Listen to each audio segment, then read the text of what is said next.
Welcome to the Veterinary Rehabilitation Podcast, where we aim to help fellow veterinary rehab therapists increase their knowledge and elevate their practice. I'm Megan Kelly. And I'm Anae Lloyd. Together, we bring you the latest insights, research, and information in the field of veterinary rehabilitation. This podcast is brought to you by Onlinepethealth, a leading continuing education membership for veterinary rehabilitation therapists.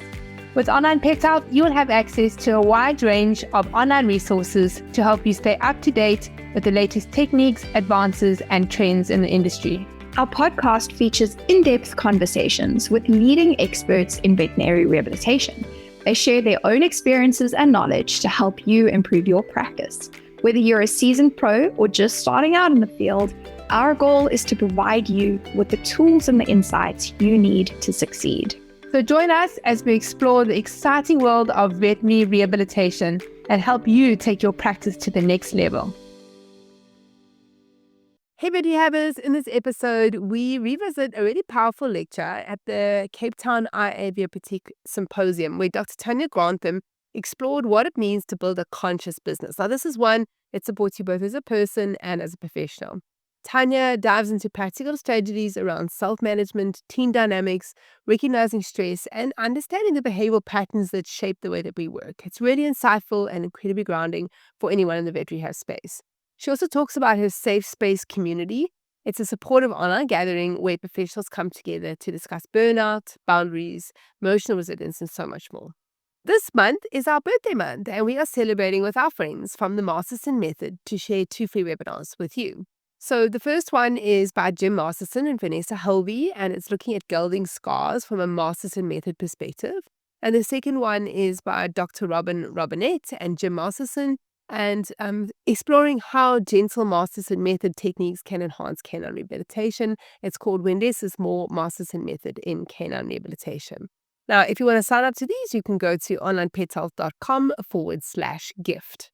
A quick word from our sponsor before we dive into today's topic. At Paul Prosper, we believe true pet well-being demands a 3-pronged approach: prevention, support, and rehabilitation.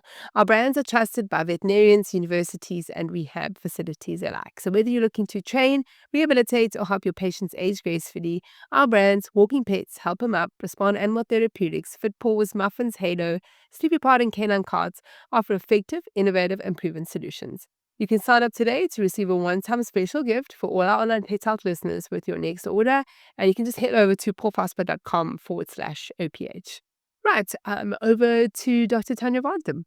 Okay, so we're a little bit off topic, nothing about a gait or measuring anything. I'm going to be talking about conscious business in the physical rehabilitation space. It's one of my real passions is how do we make businesses or create businesses that really serve us. So when we talk about anything, I'm one of those people that needs a definition. So the first question is, what is a conscious business? And it depends on where you look, as with many things, but a conscious business, number one, needs a leader, and one would hope that it's a conscious leader. It's also a business that takes all stakeholders into account. And when I say all stakeholders, we're not just talking about those that benefit from the profits, and one would hope that your team does too. But it's everyone in the business. It's not only about profit. And hopefully, we're also looking at how can we look after our planet, and does the earth benefit, or do we care about it while we are going about our business? So for me, a conscious business also has a higher purpose. And if I think about everyone in physical rehab, I would hazard a guess and say most of us came through here not because we wanted to make a lot of money, but because we actually have a passion for the animals that we serve. So I created these little circles just to say, I'm not an environmentalist, and I'm probably not going to talk a lot about all of those things that one thinks makes a conscious business. I want to talk about the people. And I'm going to start with you. So how many, Anae said that 66% of the people in her survey were solo, one-man businesses. How many of you are here today? Wonderful. I hope that you are going to be able to take something home from this. Does that mean the balance of you either are employed or run your own business? How many run your own business? Okay, great. Okay, so whether you're on your own or whether you run your own business, you juggle not only those 6 things that are on the screen, a whole lot more. And while many of us might have chosen not to have had children, some of us do have kids and families and spouses and. So does your day look a little bit like, or your environment look a little bit like where the arrow is pointing and the self and you are sitting all the way at the back and you don't make time for yourself? And I really want to encourage you to take something from this with regards to take something for yourself from what I say to you today. I do also just want to place out there, what is it like to be in the rehab profession? I have no experience in another country. I can only talk for what it's like to be a vet in South Africa and what it's like to be a rehabilitation practitioner in South Africa. And I talk to a lot of the people in our industry. And these syndromes, we worry that we're not good enough. We worry that we can't keep up with our studies, the next thing and the next thing. And we're all here learning, and there's all sorts of online platforms and there's information being thrown at us all the time. And it's easy to feel like we're not making headway. And then we have to treat our patients. Some of us, many of us may have financial constraints. Our clients have financial constraints. We've got to deal with clients' emotions. I mean, who taught you to do that? I didn't learn that at school. Okay, so all these things, and then we also, if you're a bit like me, I want to fix everything. So now I've got a dog that's not responding. I'm in small animal, by the way, not equines, but then I add pressure on myself because why am I not fixing this dog? And so we spiral into stress, overwhelm, compassion fatigue, some of you burnout. So when I talk about a conscious business, my question to you is, how conscious are you? Because if you become conscious, then a lot of those, you can make decisions from that space that will change your experience of your practice. So I'm also not a psychologist, but when we're talking about unconscious versus conscious, we're looking at how do you respond to things? Do you respond or do you react? Do you blame circumstances and blame others, or are you accountable and say, okay, I could have changed this, or I could have done things differently, let me learn from this.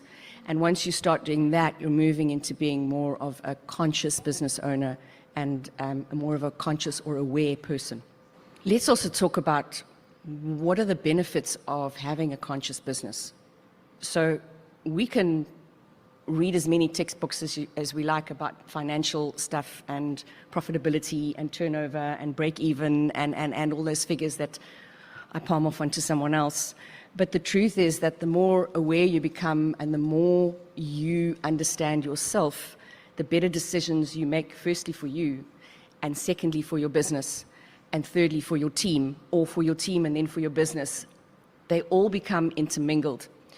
What happens then is you have actually set a value system from which you operate, and because you're operating from there, you will attract people that share similar values with you. Your customer loyalties will increase. Your team retention, I don't like the word staff, but the people that work with you are more inclined to stay because you are recognizing their value and what they have to bring to your business.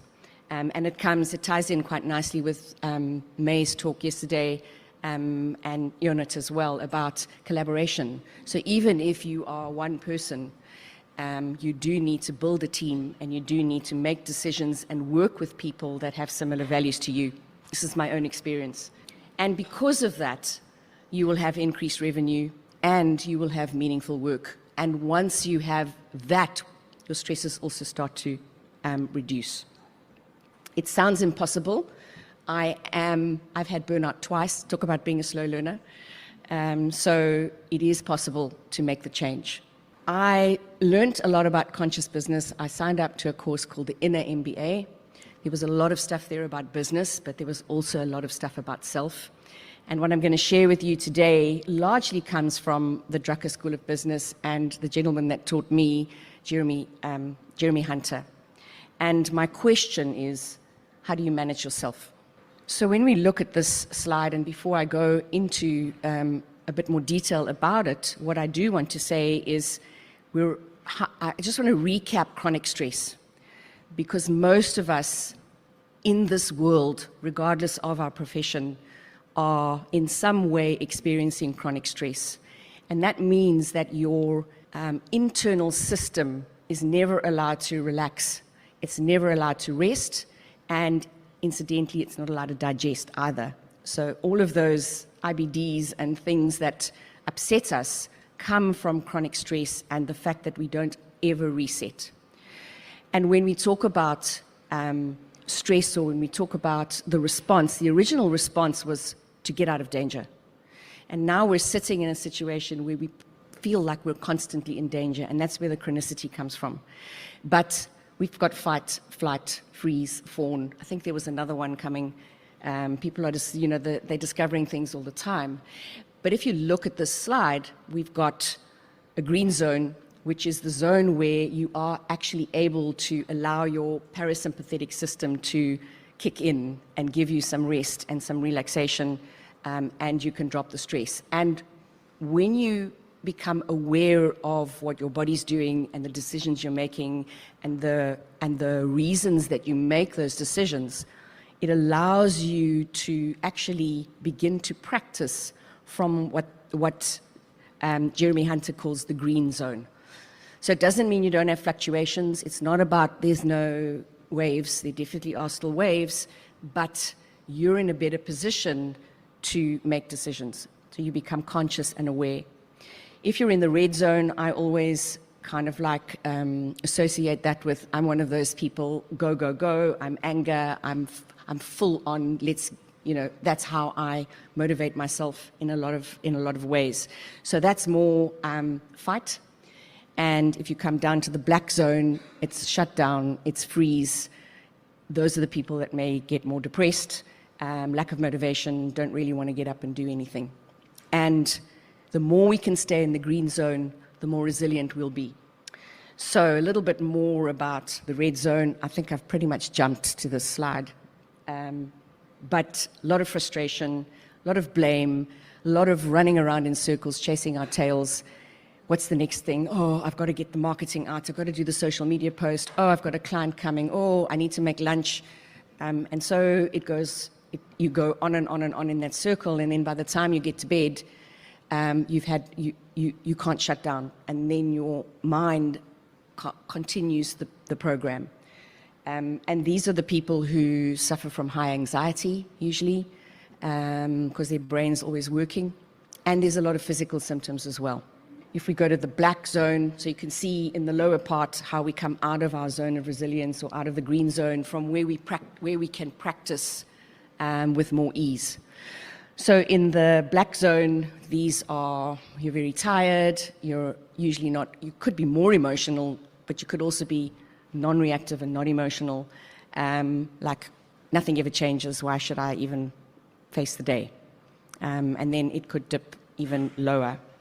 So I don't want to spend a lot of time here, because it's not a talk about managing chronic stress. It is a talk about becoming conscious. And that's where this slide comes in.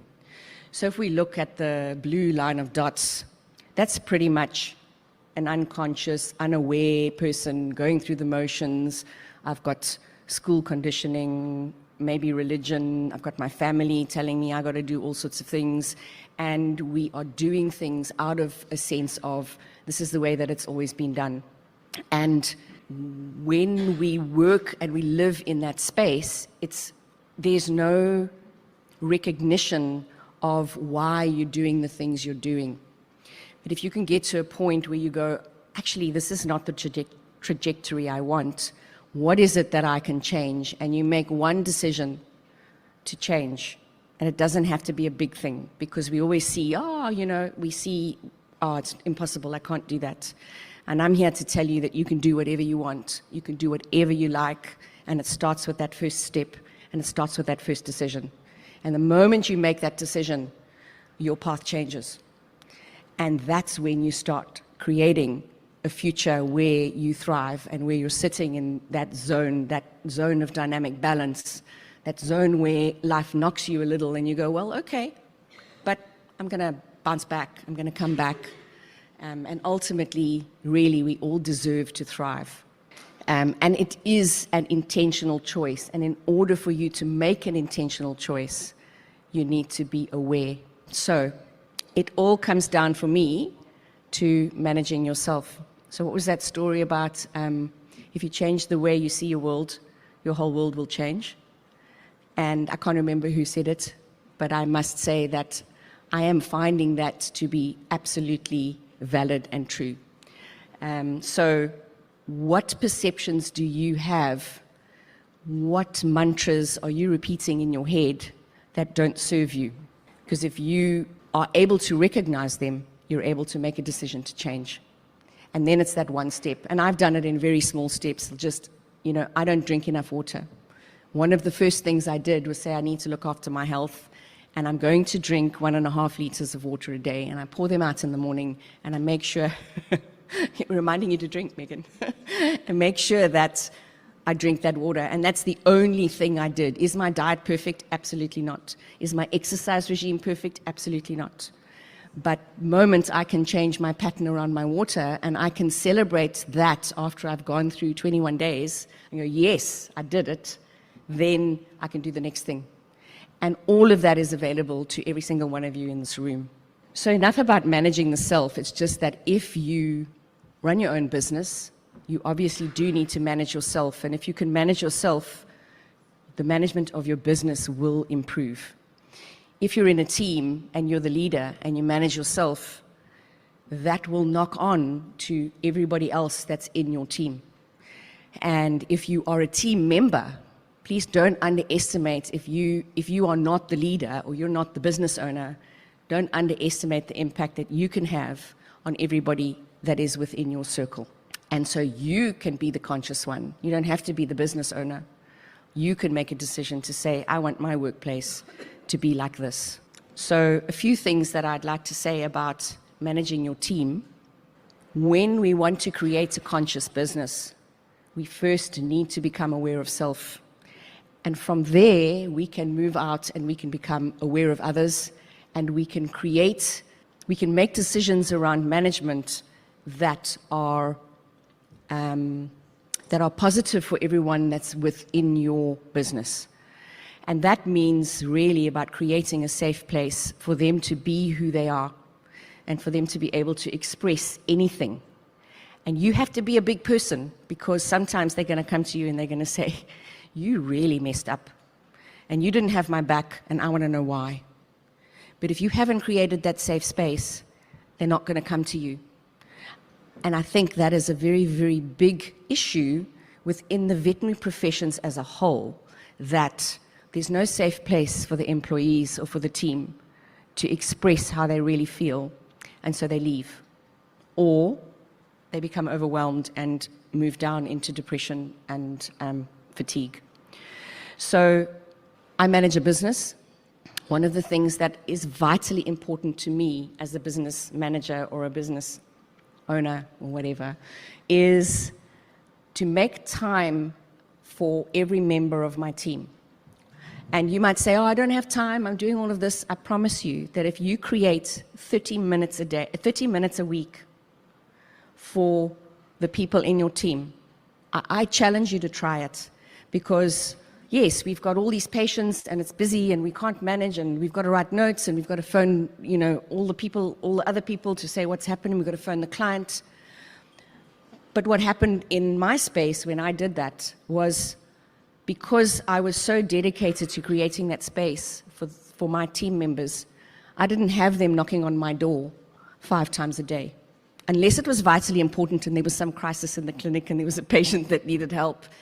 Because they knew that come Thursday, they had 30 minutes with me. And in that 30 minutes, my phone is off. Like, I don't take calls. Thankfully, we didn't have any emergencies, but I would have handled an emergency. But I had to learn to listen. So I had to learn to focus on that person sitting in opposite me in my office, and we could move it out into a Zen zone or whatever you want to call it, so it's not so intimidating, and really listen. And it also gave me an opportunity to find out where they are, not only within the business, but also personally. Because I think that this is a profession where we care, and we care about those that work with us. And so we're making time, and that time is invaluable. So I would say if you don't have one-on-ones, consider introducing them. And the other thing that I had to do was learn to listen. And that's about no distractions, no phone, sit, make eye contact, don't turn away, don't look out the door. Like, this person is important. And I'm going to devote this attention, my attention, to her or him for this period of time. I've put it in my diary. And it's not necessarily an opportunity for you to talk. So that acronym WAIT, why am I talking? So if you are sitting there and you are the leader or the boss or the manager or whoever, and you find that you are talking more than the person whose one-on-one it is, wait. Wait. Why am I talking? Because this is not my time. This is their time. So I'm gonna give you a challenge. I did it, and it was very interesting. It can be a bit scary, but I challenge you to find 3 people in your life. They can be in your business, they can be in your family, they can be your friends, and ask them to rate you on a scale of 1 to 10 on your listening skills, where 1 is not very good, and 10 is excellent, and there's nothing I would change. And when you've got that, then say to the person, how can I improve? Because if you can improve your listening skills, all things will change. So that's my challenge. I'm coming close to the end now. I do want to just make mention of 2 other things. Intention, because I said you make an intentional decision. So create an intentional practice. What do I intend to be? Who do I intend to be today? And the other thing is values. So what I have found vitally important is to really understand what are my values. I've made a lot of mistakes in business. I've made a lot of mistakes with people that have come on my team. And luckily, I talk to most of them still. But when they have chosen to leave and resign, I've had to look within and go, oh, okay. Was there something I could have done differently? And often there is. But the other thing that came out is that sometimes the people that come into your space and work in your business and work with you don't necessarily have the same value system. And that's where conflict comes in. So if they don't have the same value system, it's wonderful. It's okay. They can have whatever system they like. And you just go, thank you. Thank you for showing me. Please go and be well and have a successful life. Okay. So sometimes we do just have to say it's okay. And it's okay for us to have different values. So if we come back to that little diagram that I put right at the very beginning where everything was all over, these ones don't look much different. But if we bring it back to those 3 layers of the red zone and the green zone and the black zone, if you're in the green zone, which is a zone of dynamic balance, and we've been talking so much about balance in the dogs and the horses, so bring some dynamic balance into your life, then 1 week, maybe, you do have to do all of those posts for your social media pages or whatever it is you're using, or maybe you do have to create that presentation. And next week, maybe your clients are clamoring because there's some really older dogs that are venturing into a space where maybe it's time to say goodbye. But it does come around, and eventually you do come to the top and you choose, okay, this is now my time. And I'm actually going to take a day, half a day or a day to go and climb Table Mountain, or whatever it might be. So just be aware that things change every single day.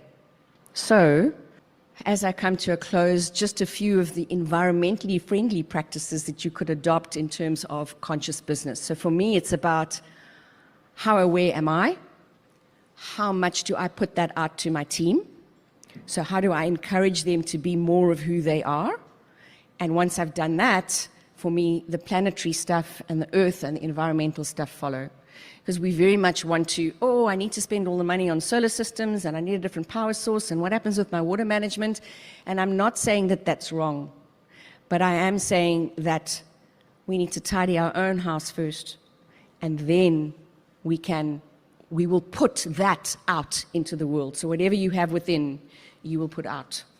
And if you care, then the environment will become a part of that. So take homes, work on yourself, and think about the choices that you make, and make them intentionally. The second one is work on your business, not in your business. For anybody who follows Business Vet Rehabbers with Megan Kelly, you'll know that that's a really good slogan that she pushes. So when you spend time with your team members and you're listening, you are working on your business. Okay, as an example, when you're here, you're working on your business. Okay, so don't spend all the time treating the dogs. And even if you are a sole practitioner, take time, put it in your diary, and don't budge. Put up the boundary. This time is mine, and I'm going to choose intentionally what I'm going to do with that time. So if you recognize the human and you respect, and then all of these principles expand out to your team, your patients, their families, and you will have a huge ripple effect that is immeasurable. You will be unstoppable, and you won't even know what's happened, because it'll just start coming back to you. So those are my words on conscious business. Thank you very much for your time. If you enjoyed this podcast, please hit the subscribe button so you get notified every time I load a new podcast. I'm here every week talking to vet rehab therapists from all over the world about all things vet rehab. A big thanks to our sponsor, Paul Prosper. Their sponsorship allows us to be able to give this podcast to you for free, so please go and check them out, paulprosper.com. Don't forget to bookmark the next Vet Rehab Summit. It's on Saturday, the 31st of October, 2026. Come and be a part of the world's largest online veterinary rehabilitation conference created specifically for you, the vet rehabber community. Onlinepethealth members get VIP complimentary access to the Vet Rehab Summit. For more information about continuing education for vet rehabbers, you can go to onlinepethealth.com. And if you want access to our free membership, we update the webinars in this area every 3 months. You can sign up at onlinepethealth.com/free.